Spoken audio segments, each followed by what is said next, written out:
Two prominent Liberals were charged with bribery this week in connection with a by-election held in Sudbury in February 2015. How might those charges affect Premier Kathleen Wynne's ability to govern? And casting the net a little more broadly, are these allegations things that actually all parties do? Let's ask. In the nation's capital, David Reevely, columnist for the Ottawa Citizen, and here in our studio, Alison Smith, publisher of Queen's Park Today. And it's good to have two new faces and new voices on the agenda tonight. Thanks to both of you for coming in. David, I want you to get us started if you would, because this story, as we suggested in the intro, has been going on for a couple of years already, and I don't want to assume that everybody remembers all of the niceties that got us here to this day. So take us back. Sudbury by-election, almost 2 years ago. What's the background? So this is a few months after the 2014 general election. The NDP managed to take the seat away there from the Liberals, who'd had it for a good long while, and then the fellow who won the seat decided that provincial politics was not for him. So he resigned, and there was a by-election, really just a very short time after the general. And the same fellow who had run and lost for the Liberals wanted to run again, a guy named Andrew Olivier. But in the intervening time, the Liberals had managed to attract into their camp Glenn Thibeault, who was the federal MP and a New Democrat. Extremely popular in Sudbury, smart guy, very, very accomplished, and he was willing to switch levels of government and switch parties. And the Liberals wanted to install him as their candidate over Andrew Olivier, who thought that he had a serious shot at becoming the MPP. And so the Liberals went to work on Olivier, trying to get him out, and he didn't want to cooperate. And so what ended up happening was they told him he could not run, but along the way he recorded a bunch of conversations that he'd had with people in the Liberal Party, Patricia Sorbara, who worked for the Premier, and Jerry Lougheed, who was a very senior Liberal in Sudbury. And when he was pushed out, he was very angry, played those recordings that talked about things that he might do if he couldn't be the MPP. And then the police were called in to investigate, and here we are. Okay, that's a good summation. We should just add that Andrew Olivier is a quadriplegic, Alison. Therefore, he can't take notes, so that's why he records conversations occasionally. Why did the Liberals not want him to have a second kick at the by-election? I mean, well, he lost. So lost the first time. He lost the first time around, so I think that might have been a big part of it. And I think on that hand, it's a fair move on their part. But they also wanted a star candidate, and they wanted Glenn Thibeault. They wanted the dramatics of him jumping ship from the federal NDP right before the 2015 federal election, and they got all of that, or they definitely got the dramatics. Can you clarify for us whether, in order to get Glenn Thibeault to run, what is known about whether or not he was, for example, offered a cabinet job or whatever? Well, Thibeault completely denies that he was offered anything at all other than the direct nomination. He was offered that he would be, for sure, 100% the candidate. He wouldn't have to be in a nomination race. And that's all that he said. He denies any other, that he was offered anything else. But now the speculation is, or not the speculation, because what the OPP has said this week in their charges is that Patricia Sorbara is being charged with bribing Glenn Thibeault. By offering him directly or indirectly an inducement of employment. So what the opposition's taking that to mean is that he was offered this cabinet post before accepting the nomination, so that he would be guaranteed to have a high-up job in the Ontario Liberals if he jumped ship from the NDP. And ironically, because of the whole controversy, I mean, he's the Minister of Energy today, but he had to wait an awfully long time to get into cabinet. He did, I think, about 16 months. All right, we don't know what technically happened in that conversation between Patricia Sorbara and Glenn Thibeault because there's no recording of it.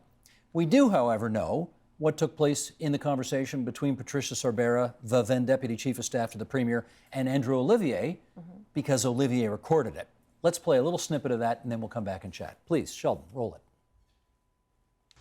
So you're being asked to do the favor, I guess, or to make the sacrifice this time, and that also can go a long way in terms of opening up options and in terms of being part of a party, right? This is part of a party exercise that happens not as often, more often than you might think, in terms of us calling up folks and sort of saying, this time this situation's developed, or will you be willing this time to take the back seat and let's see what develops going forward.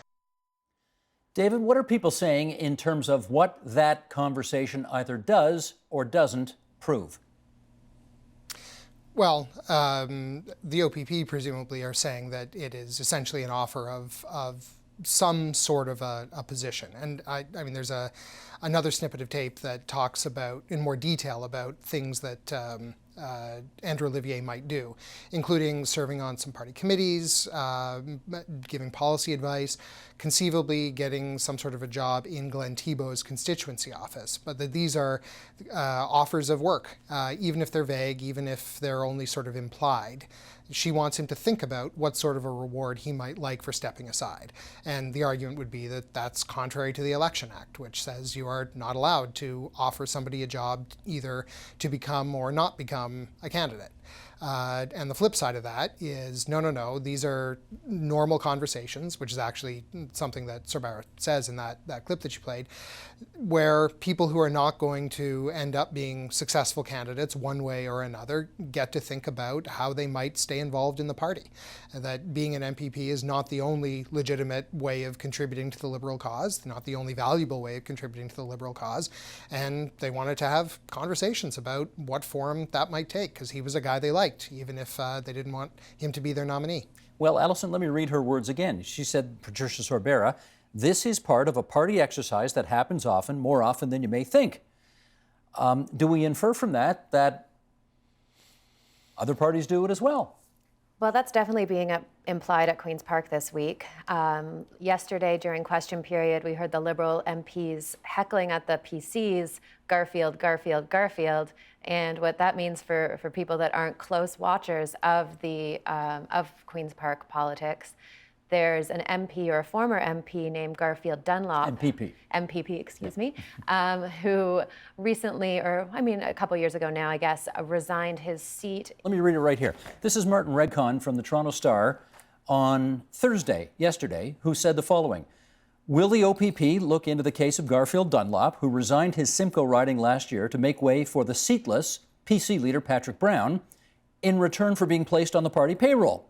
Will the police investigate how Laurie Scott, an MPP, stepped aside for former PC leader John Tory in 2009 and, got a paid party job? Will the OPP probe NDP leader Andrea Horwath for suddenly making MPP Jagmeet Singh her deputy leader last year to dissuade him from running federally?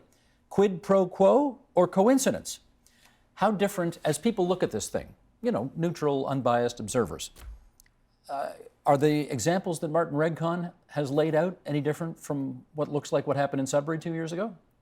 I mean, they're different because they're not being investigated by the OPP. Mm-hmm. But I mean, I think it's something that a lot of people do think about politics. People know jobs are tossed around, patronage happens, whether we like it or not. Maybe we frown on it more when it's the government doing it. And when the things that are being offered were so vague. I mean, Patricia Sorbera may have implied that Andrew Olivier got appointed to a board with a huge salary. I mean, that because the offer was so vague, who knows? She never said that. She never said that, no. Right. But that's different than being just promoted within your own caucus, like Jagmeet Singh was. But I think when Glenn Thibault was, and you and I were talking about this before the show, when Glenn Thibault was appointed to cabinet in June, I mean, no one was surprised. All of the Queen's Park watchers knew or were very much expecting that he would be getting this promotion at some point because, and that it took that long, that he would be rewarded from jumping ship from the federal NDP for the Liberals. And presumably it took so long because of all of the controversy swirling around this. Right, and he had to sit in the backbench for a long time taking a lot of heat, too. Yeah. David, how about you? On the, first of all, on the list that Redcon has out and how different any of that is, aside from the fact that the OPP is investigating the Liberals, how different on the merits is what happened in Sudbury 2 years ago and all of these other examples that Martin has laid out? Well, there are some significant differences that are, I mean, they're technical, but we're talking about a matter of law, and what the law says is important. And what the Election Act talks about is offering somebody an inducement, including a job, to become or not become a candidate. and it does not actually talk about offering somebody a position or some sort of inducement to resign their seat as a legislator, because that is not directly part of the Election Act. And so the specific circumstances of this case sort of bring in the details of the Election Act in a way that Garfield Dunlop resigning as a sitting MPP don't. And it may be that no one ever intended to criminalize or put outside the law though any of these circumstances, that maybe the point was to keep rich people from offering sinecures to people who might be strong candidates who oppose their preferred candidates for office, and that none of this was supposed to be against the rules, but this is a misapplication of it, which is certainly, I think, the defense that we can expect from Sudbury and from Lougheed. Or it may be that this was actually supposed to be against the rules, and here is a case where this is the kind of thing that happens all the time, but in this instance they crossed a line. That there's a lot of behavior that people might consider distasteful that is allowed, but that this is behavior that is distasteful and is not allowed, and that's what makes this different from the others. And that's, I think, the thing that's going to be fought out in court eventually. That, just so I'm clear on this, what you've described is the legal technical difference between all of the things on RegCon's list and the Sudbury by-election stuff. But to a citizen looking at this, maybe from 30,000 feet with a less legal technical lens, but rather for them, this all comes under the rubric of politics as usual. Do you want to make those fine distinctions? Do you think they will? Oh yeah, no. If I were a politician, if I were Kathleen Wynne, that's not an argument that I would want to take to the people and say, oh no, this is actually okay because it is technically within the rules, or should not be against the rules, even if it is accidentally. It's all gross. And I think one of the biggest problems that politicians run into is when they're caught actually behaving the way everyone sort of assumes politicians behave, but in fact, there often is a lot of evidence of them doing it. When they're actually caught doing it, it can be extremely damaging. It's terrible politics. Well, David says it's gross. Let me play naive here and just ask you to follow up on that, Allison. Do we live in a world where we think that when parties are trying to recruit people to run for office, there aren't inducements made to leave whatever job they may have somewhere else to run for them? I mean, we know this happens, right? We do. And one of the, I guess, the details that's come up in the Glenn Thibault case is that when he was an MP in Ottawa, he was making about $167,000 a year. When he left to come to Queen's Park, MPPs make significantly less, I think around 120. But then as soon as he's promoted to cabinet minister, he's right back up at about 166,000. So, I mean, that's a very practical inducement. Well, your salary won't change much. Right. So he took a pretty significant pay cut for He did. a year and a half almost. A year and a half, yeah. Got it.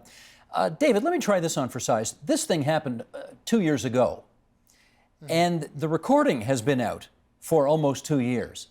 Why have the Ontario Provincial Police waited so long in order to bring these charges forward? We can't know that for sure. I think the most likely explanation, though, is that they've been taking a long time to figure out whether they think they can make these charges stick.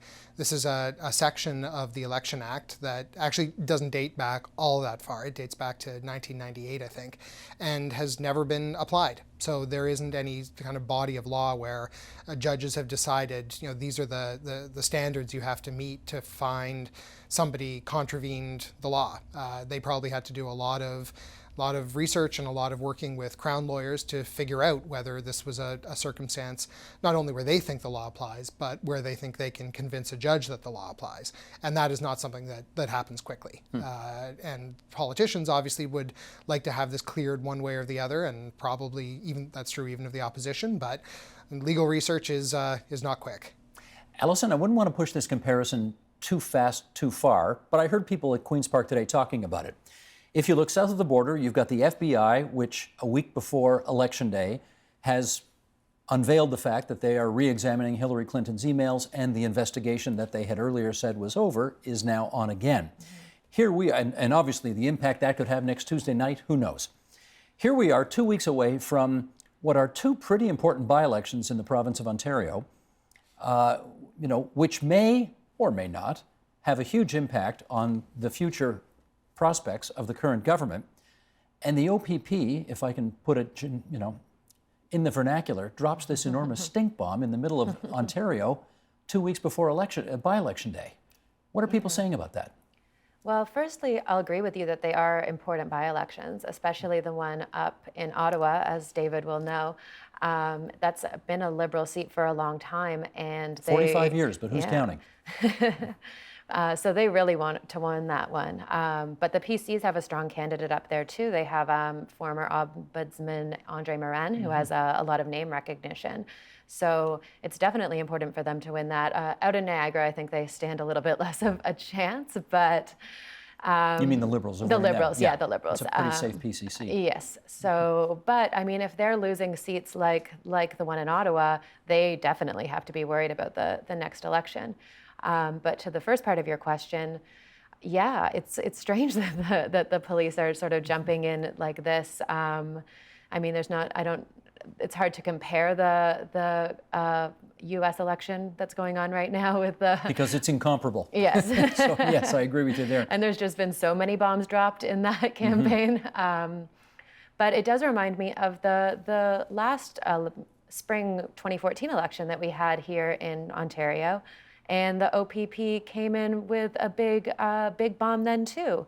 That had to do with the gas plant scandal and the fact that they were investigating deleted emails. So this isn't the first time they've done this at an inopportune time for the Ontario Liberal Party.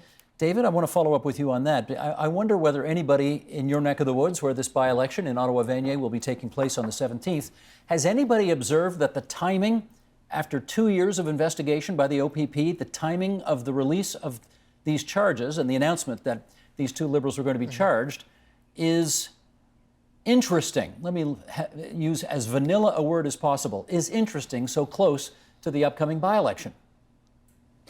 I don't think this is really a subject of tremendous importance in the Ottawa-Vanier by-election. It's a very local sort of a race. Ottawa-Vanier is kind of an unusual riding. It's extremely francophone. There, as you say, it has a very long Liberal history, and there are a lot of local issues that are much more important than kind of machinations in another by-election in another part of the province a couple of years ago.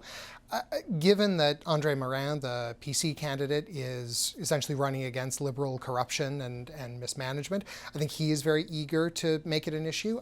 I have not heard that anything other than sort of general dissatisfaction with the way the Liberals run things is a major election issue there. And I think actually one of the things that the election is going to turn on at this end of the province is the extent to which Morin is seen as a person who can speak for the people of Ottawa-Vanier. He doesn't live there. He doesn't have a long history in local Ottawa-Vanier politics, which has sort of been the tradition. And so his attempts to get in to that community and present himself as one of them, I think is going to matter much more than kind of another hit on a scandal that has had a whole lot of hits of kind of the same general nature.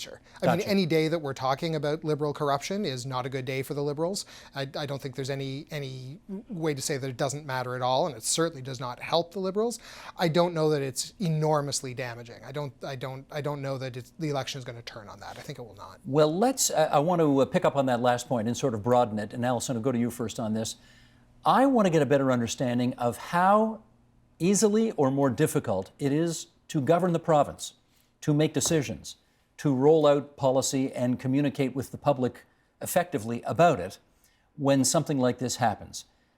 What are you hearing at Queen's Park about the difficulties that the current government and the current Premier and her cabinet are having governing while all of this is in the air? Well, it's definitely a distraction. We saw the last 2 days of question period completely dominated by these questions. We know that it's an issue that the opposition is not easy to let up on. When the scandal first broke, there was almost months where this was all they would ask about in question period, and they seem to be turning back to that.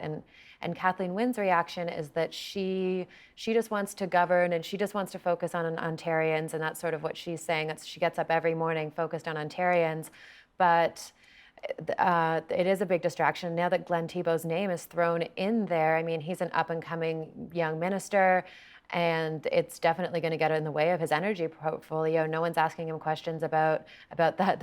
That said, lots of times questions about the energy portfolio might not be the most fun to answer either, but it's definitely, I mean, they want to be talking about their free tuition, they want to be talking about their climate change strategy, that sort of stuff. And as you said, every day that that there's another scandal, then that's when they're not getting to put across the points that they want Ontario to be thinking about. Yeah, David, I wonder if you could just sort of peel back the curtain a bit and give our viewers a sense of how it works at Queen's Park. For example, if the government wants to make an announcement about all the new schools it's building or about the latest efforts to balance the books or something like that, do media actually ask questions about those issues, or are they just going back to asking more stuff about Sudbury and the by-election there?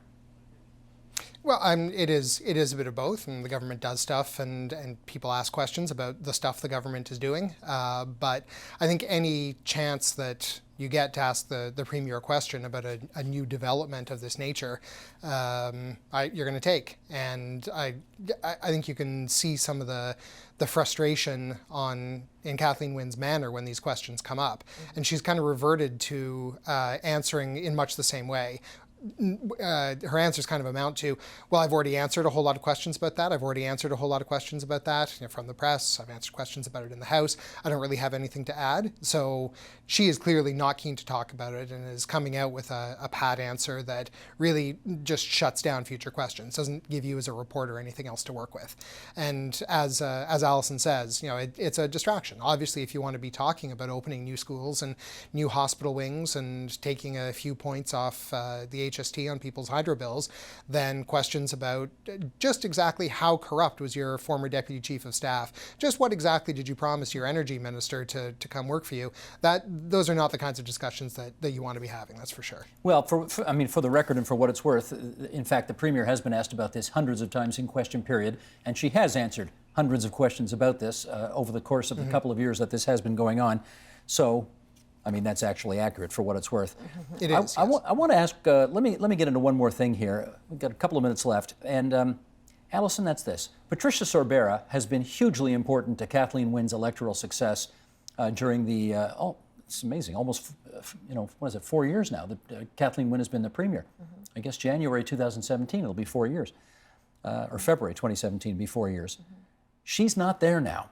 The fact that she is not available to chair the upcoming campaign, to do the strategy that they were expecting. How big a blow is that to the Premier's re-election efforts? Yeah, you can see how much trust and faith she had in Sorbera. She just promoted her from her deputy chief of staff role to CEO of the Ontario Liberal Party and campaign chair a couple months ago. So they really were depending on her going into the next election. On the plus side, they still have 18 months. This isn't 4 months before the election, so there is some time. They also, during the same promotion, added some new blood into the party for the campaign. So, there's going to be other people there working. And maybe it is a good thing for them in some ways. Sorbera is sort of known as the top dog, but maybe breathe some life into it, change it up a little bit, some more room for collaboration, maybe younger voices. It will be a different campaign, I think. And then there's also the question of, will she actually 100% go away? Just because she's not being paid by the party doesn't necessarily mean she's not on the phone with somebody somewhere. I think we have to assume that the Premier's still going to take her calls if she calls. Probably. Something like that. David, last word to you on this. Is the Liberal hope here that this somehow gets disposed of by the justice system quickly and Pat Sorbera comes back and takes her old job back? Yeah, well, I think that would be the hope. I think that would be extremely optimistic, though. Both Sarbara and Lougheed have said that they're going to fight these charges, and that means expecting to set a trial date and having the whole thing out in court. And then, given how long it took the OPP and the Crown to decide to lay the charges, presumably a judge is going to need to take some time to go over the details. So, I mean, the way to make this whole discussion go away quickly would be for Pat Sarbara and Jerry Lougheed to plead guilty and disappear. But then they don't get to go back to work on the campaign. The only way that can happen is if they actually do have that fight and win it. And I don't think that's something that can happen quickly. Could happen within 18 months, but you have to be using that time to build up your party to fight the election. They can't come back a couple of months beforehand and expect to have the machine in good working order. That's David Reilly, the Ottawa Citizen, Alison Smith, Queen's Park Today. I want to thank both of you for coming on TVO tonight and helping us out with this. Thank you. Thanks, Steve. It's a pleasure. Help TVO create a better world through the power of learning. Visit TVO.org and make a tax-deductible donation today.